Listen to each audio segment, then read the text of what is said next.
Hi, it's John McLean speaking to you again. I'm going to talk to you today again about prayer, and this is another fascinating way that you can pray. And what I'm going to try and do today is help you to create a prayer framework, and it's something that has really worked well for me over the years. It's actually worked well with me when I actually journal this. I have a little journal I write in, and works really well. It revolves around the sanctuary that you find in the Old Testament, and that is really this is a really exciting way to pray. Now, in the Old Testament, they had what they called the sanctuary, and this was in the centre of the camp. When they were walking through the desert, and here it was surrounded by a wall. I'm just going to give you a basic description of it here, because we want to focus more on prayer than what it's all about.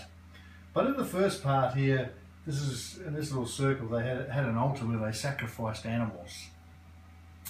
And so if you imagine what prayer is about, and what we actually need to give up, sacrifice is about giving up something. So the first part of this prayer, and what we can start our prayer life with, is that we need to pray for things we need to give up. So this is sacrifice, and let me write this down here. So we need to pray about things that we want to give up in our life. So that might be a bad habit, or it may be a sin, or something that's really holding us back in life, and we just pray for God to remove that. We'll ask for forgiveness to God for that. So we just spend some time in prayer. The second part of the prayer is the prayer of cleansing. And we move. This is where the priest used to move. He used to wash his hands, and he prayed for cleansing of the people. So we pray for cleansing in our lives. What do we need cleansing from? So we may suffer from anxiety, or we may have some sort of illness. It may be, hey, I watched a bad movie last night and it's just playing over in my head and I really don't want to think about it. Praying for God just to take those thoughts away.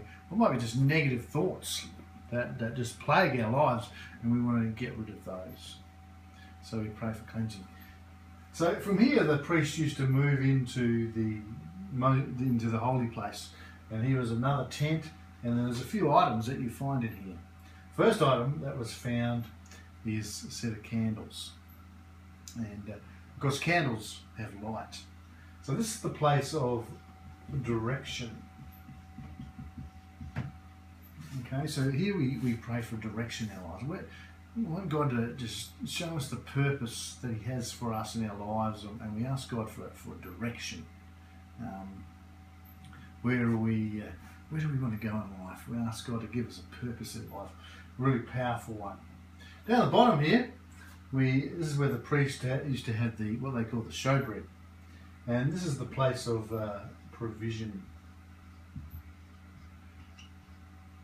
And Jesus talked about give us our daily bread, and it's the basics in life. You know, what do we actually really need right now?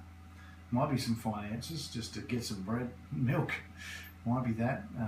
We're desperate for that. We just pray for provision, and that God will give us provision in our life. Now, the next place here, the priest used to move over to here, and this is the place where he would set alight some incense, and it just to permeate down. And incense is usually reflective of the prayers going to God. So it's the place of intercession. It's where you're praying for somebody else. Now, last time I talked to you about your Facebook list and praying for them and how to pray for them. Really powerful thing to do.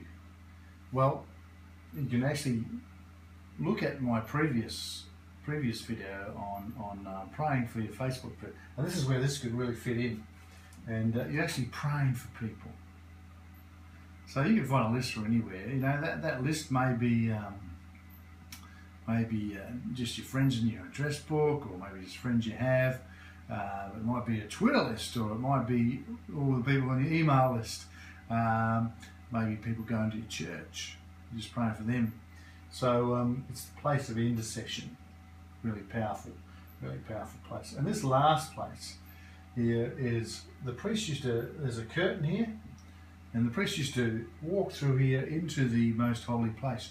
Now, in the New Testament, of course, that is torn apart from top to bottom, not from bottom to top, from top to bottom. And we now have the ability to walk into be in the presence of God. So this is the presence.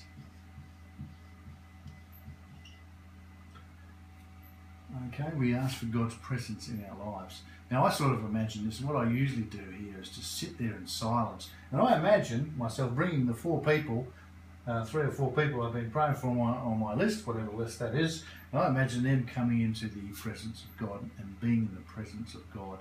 And that God will bring peace into their lives. So, you know, I can imagine myself just sitting there in silence, sitting there with God, talking with God, and the other people around also talking with God. And that's a really powerful time to have. So that's the presence of God. Really exciting. So let me give you a quick run round. So you're praying for sacrifice. It's the first thing. You know, that you're going to sacrifice your life. You're praying for cleansing. What do you need to be cleaned of? Then you're praying for direction. Okay, what direction does God have for your life? You're praying provision. What do you need now? Then you're praying for intercession. So you're praying for others. And then you're praying to step, then, as well as yourself, stepping into the presence of God. Hey, a powerful prayer structure. When you can do this regularly, it'll change your prayer life. It really will change your prayer life. This is John McLean signing off. Hope this is helpful to you. God bless you. Bye.